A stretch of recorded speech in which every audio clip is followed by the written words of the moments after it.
तो आज इस वीडियो में हम डिस्कस करेंगे एडाप्टेशंस टू लैंड हैबिटेट। जो भी प्लांट्स हैं वो स्टार्टिंग में कैसे ज़मीन पर जो है एडजस्ट हुए थे। सही है, जो स्टार्टिंग में थे इनमें जो है ऐसी कोई ख़ास स्ट्रक्चर्स नहीं थी जिनकी हेल्प से वो जो है ज़मीन पर जो भी उन्हें डिफ़िकल्टीज़ हुई उन्हें फेस कर सकें। तो उन्होंने कौन सी स्ट्रक्चर जो है वो डेवलप की। और साइंटिस्ट ये भी मानते हैं, जो भी बायोलॉजिस्ट हैं ये इस बात को भी मानते हैं कि जो भी आज हमारे यहाँ एनिमल्स और प्लांट्स मौजूद हैं वो पहले एक्वेटिक एंसेस्टर से जो है डेवलप हुए थे। मतलब हमारे यहाँ प्लांट के बड़े कहाँ रहते थे, पानी में रहते थे। सही है। अब जब पानी से सपोज एक एंसेस्टर है, एक्वेटिक एंसेस्टर प्लांट का, सही है, तो उससे एक प्लांट बना, तो वो पहला प्लांट कौन था? साइंटिस्ट उसे मानते हैं कि ब्रायोफाइट जो है वो पहला प्लांट है जो एक्वेटिक एंसेस्टर से डेवलप हुआ था। और वो जब ज़मीन पर आया, सही, ब्रायोफाइट जो है वो ज़मीन पर आया तो उससे जो है बहुत सारी मुश्किल हुई होगी। तो उस मुश्किल को कैसे उसने फेस किया, इसीलिए यहाँ पर लिखा हुआ है the conquest of the land must have been long and difficult process. तो कह रहा है कि जो प्लांट हैं जब ज़मीन पर आए थे, जो ब्रायोफाइट हैं हम आज डिस्कस कर रहे हैं, तो उन्हें जो है ज़मीन को एडॉप्ट करने में, कन्क्वेस्ट की क्या मीनिंग होती है? एडॉप्ट करना। तो ये एक डिफ़िकल्ट प्रोसेस था, ज़मीन पर रहना उनके लिए मुश्किल था। क्यों मुश्किल था वो भी हम आगे डिस्कस करते हैं। अब जो है यहाँ पर लिखा हुआ है कि जो पानी में लाइफ है वो इजी है। किन से इजी है? जो ज़मीन पर रहते हैं। क्यों इजी है? क्योंकि किसी भी ऑर्गेनिज्म के लिए पानी ज़रूरी है। और जो समुंदर है, जो सी है, उसके अंदर पानी जो है तमाम ज़्यादा मौजूद होता है, इसलिए जो है इन्हें जो है पानी का डर नहीं रहता। लेकिन यहाँ पर इस सेंटेंस में मिस्टेक है कि there is little danger in the sea of any lake of water. यहाँ पर इस सेंटेंस के हिसाब से हम देखें तो क्या होगी मीनिंग, कि उन्हें जो है समंदर में भी पानी की कमी होती है। ऐसा नहीं होता, तो ये सेंटेंस गलत है। यहाँ पर क्या होना चाहिए कि जो है समंदर में जो है इन्हें पानी की कमी का डर नहीं रहता, खतरा नहीं रहता। सही है। अब जो सी है, सी के अंदर कार्बन कंटेनिंग कंपाउंड्स मौजूद होते हैं। कार्बन कंटेनिंग कंपाउंड्स कौन से होते हैं? ऐसे कंपाउंड जिनके अंदर कार्बन मौजूद हो। सपोज आप एक एग्जांपल लें, कार्बन डाइऑक्साइड, ये भी डिजॉल्व्ड कंडीशन में मौजूद होता है, क्योंकि वहाँ पर भी जो एनिमल्स हैं, जो भी ऑर्गेनिज्म हैं, वो रेस्पिरेशन तो करते हैं। तो रेस्पिरेशन की जो है रिस्पॉन्स में वो क्या बनाते हैं? प्रोडक्ट में कार्बन डाइऑक्साइड बनाते हैं। और वो कार्बन डाइऑक्साइड जो है पानी में डिजॉल्व हो जाता है, सही, घुल जाता है। और ऑक्सीजन गैस जो है वो भी डिजॉल्व्ड होती है पानी में। आगे क्या है? The autotroph in turn provide continuous supply of oxygen for all living organism in the sea. जो भी पानी में ऑर्गेनिज्म रहते हैं वो रेस्पिरेशन करते हैं, उन्हें ऑक्सीजन कहाँ से मिलती है? ऑटोट्रॉफ जो है वो फोटोसिंथेसिस करते हैं और रिजल्ट में बनाते हैं ऑक्सीजन, और वो ऑक्सीजन पानी में मिल जाती है और वो जो पानी में रहने वाले ऑर्गेनिज्म हैं वो ऑक्सीजन को हासिल कर लेते हैं वहाँ। और आगे क्या कहता है? जो टेम्परेचर है समंदर का, सी का जो टेम्परेचर है वो फ्लक्चुएट नहीं करता, मतलब कि ज़्यादा चेंज नहीं होता। मतलब कि सपोज यहाँ पर ज़मीन पर क्या होता है, कभी 15 सेंटीग्रेड होता है, तो कभी 20 होता है, कभी 18 होता है, कभी 17 होता है। तो ये फ्लक्चुएशन है टेम्परेचर की। समंदर में जो है ऐसा नहीं होता, टेम्परेचर यूनिफॉर्म रहता है हमेशा। सही है।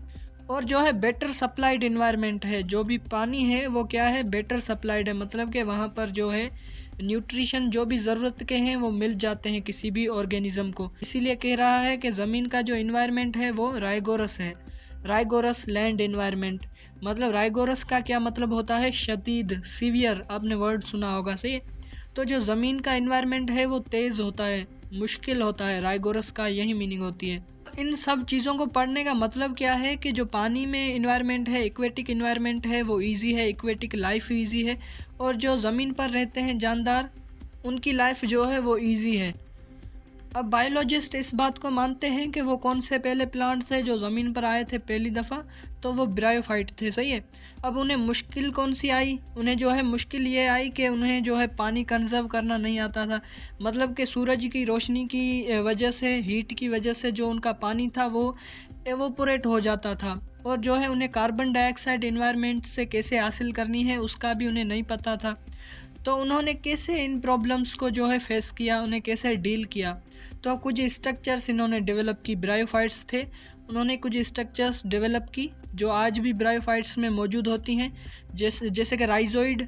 और कंजर्वेशन ऑफ वाटर के लिए क्या डेवलप किया वो आगे पढ़ते हैं, इनकी जो है डिस्कशन लिखी हुई है नीचे।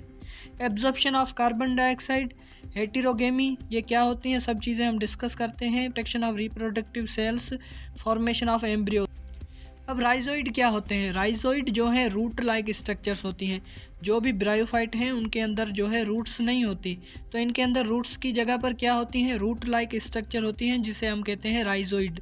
अब यहाँ पर क्या लिखा हुआ है, स्टडी ऑफ मार्चेंशिया थैलस। मार्चेंशिया क्या है, एक ब्रायोफाइट है, और जो भी दूसरे ब्रायोफाइट हैं, अगर हम इन ब्रायोफाइट को स्टडी करें तो हमें क्या पता चलता है कि ये पानी किसकी हेल्प से एब्जॉर्ब करते हैं, ज़मीन से पानी कैसे हासिल करते हैं। तो इनके अंदर जो है राइजोइड मौजूद होते हैं। राइजोइड क्या होते हैं, रूट लाइक स्ट्रक्चर होती हैं, लंबी होती हैं, फिलामेंटस, एक्सटेंशन ऑफ सेल होती हैं। अब एक्सटेंशन का क्या मतलब है, मतलब कि बढ़ावा, सही है, किसी भी चीज़ की एक्सटेंट होना, किसी चीज़ का बढ़ा हुआ होना। तो सेल जो है वो एक्सटेंट होते हैं ब्रायोफाइट की बॉडी से, तो बनती है एक राइजोइड। अब कैसे, सपोज ये एक बॉडी है किसी भी ब्रायोफाइट की, तो इससे सेल जो यहाँ से डेवलप करते हैं, सपोज ऐसे जो है एक लाइन में डेवलप करते हैं और एक जो है धागा बना देते हैं, एक जो है फाइबर बना देते हैं, तो उस फाइबर को हम क्या कहेंगे, राइजोइड कहेंगे। सही है, तो सिंपली यही लिखा हुआ है। और राइजोइड की हेल्प से क्या होता है, जो सरफेस एरिया है एब्जॉर्प्शन के लिए वो इंक्रीज हो जाता है।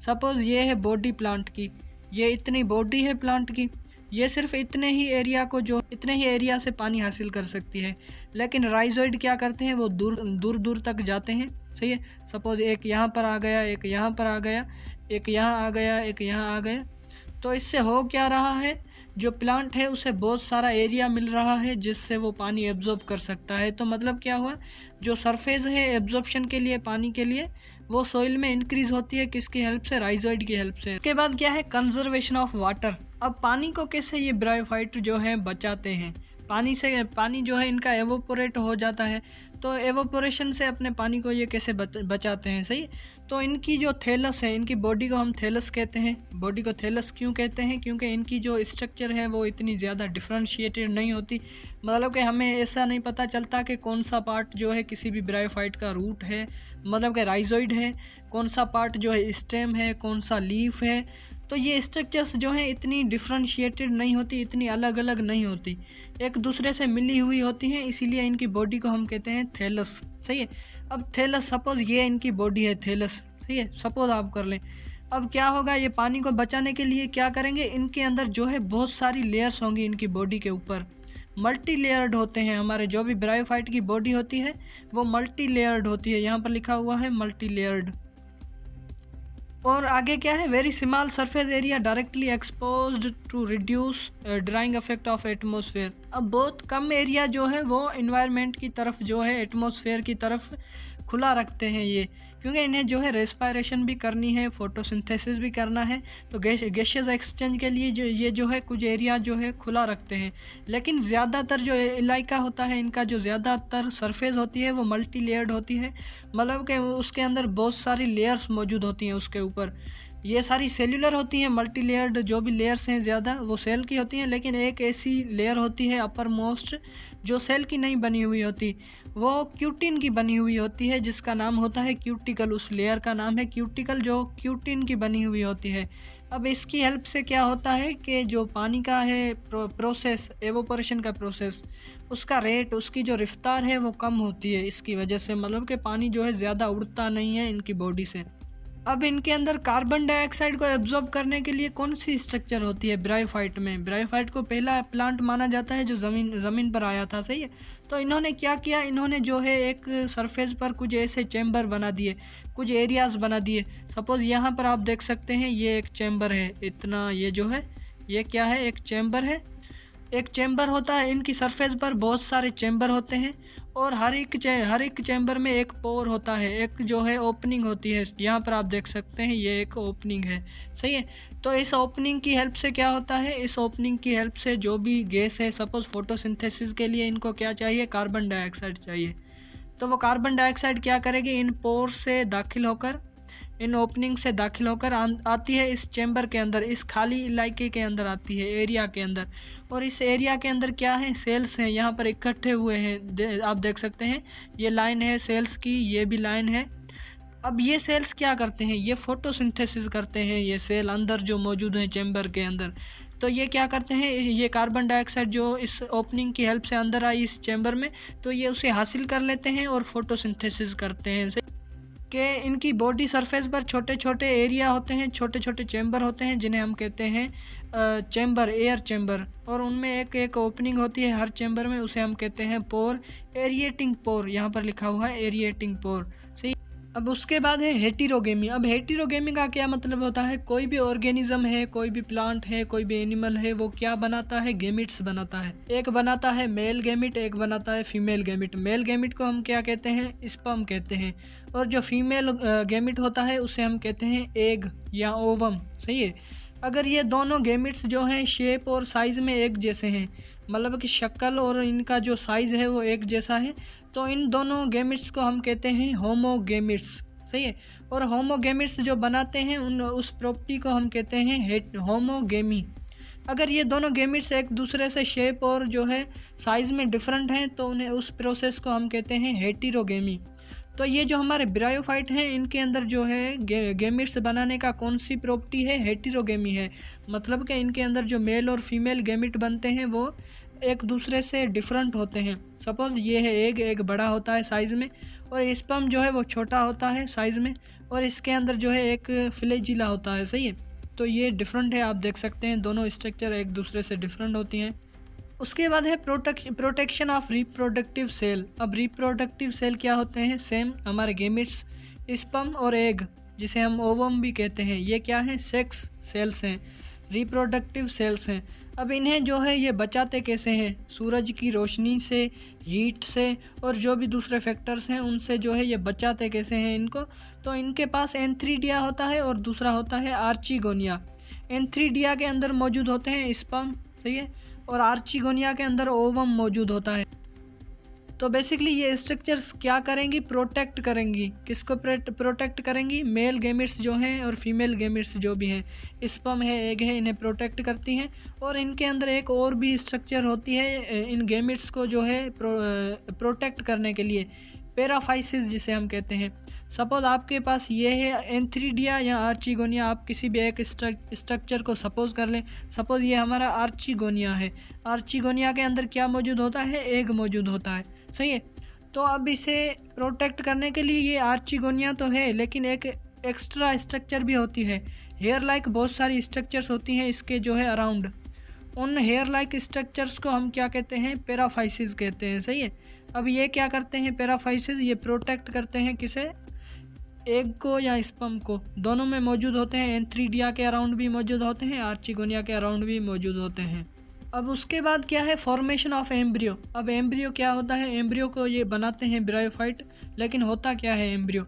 अब क्या होता है, जो स्पर्म होता है और जो एग होता है एक दूसरे से जब फ्यूज़ होते हैं तो बनता है जाइगोट। सही है। जाइगोट के अंदर क्रोमोसोम का जो है नंबर वो कंप्लीट होता है, मतलब कि जाइगोट एक ऐसा सेल है जो डिप्लॉइड है।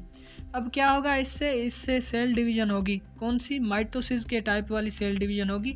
मतलब कि एक जाइगोट से 2 सेल बनेंगे, और 2 सेल से मज़ीद 4 बनेंगे, 4 से जो है 8 बनेंगे, 8 से जो है 16 बनेंगे।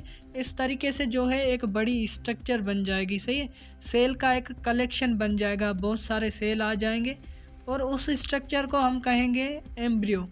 बहरहाल यहाँ पर क्या है कि एम्ब्रियो जो है वो किसके अंदर बन रहा है, ब्रायोफाइट के अंदर।